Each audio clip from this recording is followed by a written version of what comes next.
i un treballador de la cultura que era l'Ovidi Montllor. Però també aquesta setmana i aquests anys pertinents i persistents d'atacs a les llibertats fonamentals i als drets bàsics i a garanties jurídiques que considerem essencials, doncs és un moment, sens dubte, perquè torni la veu i la paraula i la consciència de l'estimat Ovidi Montllor i Mengual.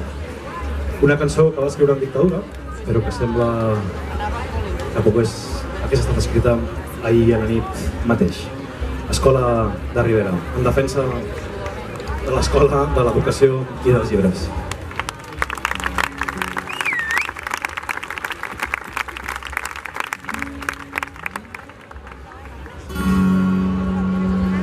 La suma era 2 més 2, el resultat era 4. La pregunta era qui és, la resposta era Déu. La consigna era pàtria, la resposta alçar el braç. La classe era a les 9, el mestre era a les 10.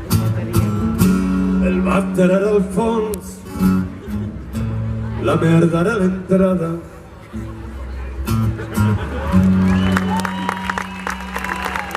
Els amics eren tots.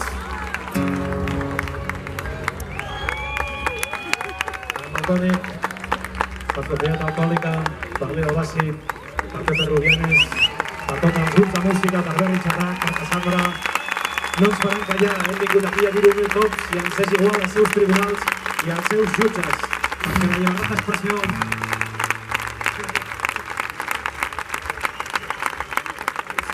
Serem tots.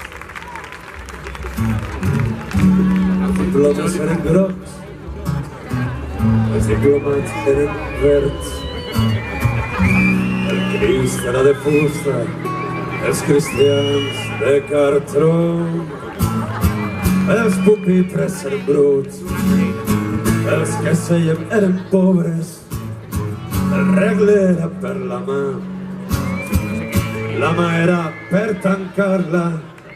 El càstig era sever.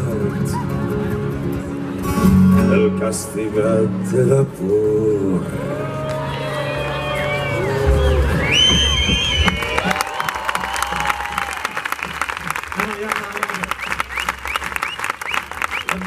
Molt sèria, els assistents que en sabien, el capellà era el rei, els que tampoc ho sabien, els passadissos molt llargs, els que corrien fugien, el collons era bonic, les hores eren llargues, l'ensenyança com era, els ensenyats el que són, l'ensenyança com era,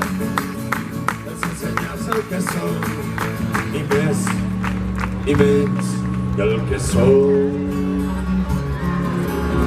ni més ni menys que el que som.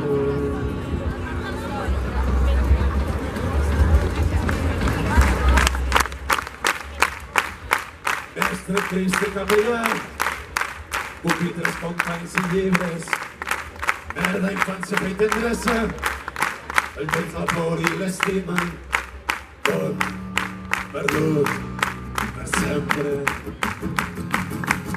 tot perdut per sempre. El resultat era un, la jugada era perfecta. El resultat era un, la jugada és perfecta. La jugada no és perfecta.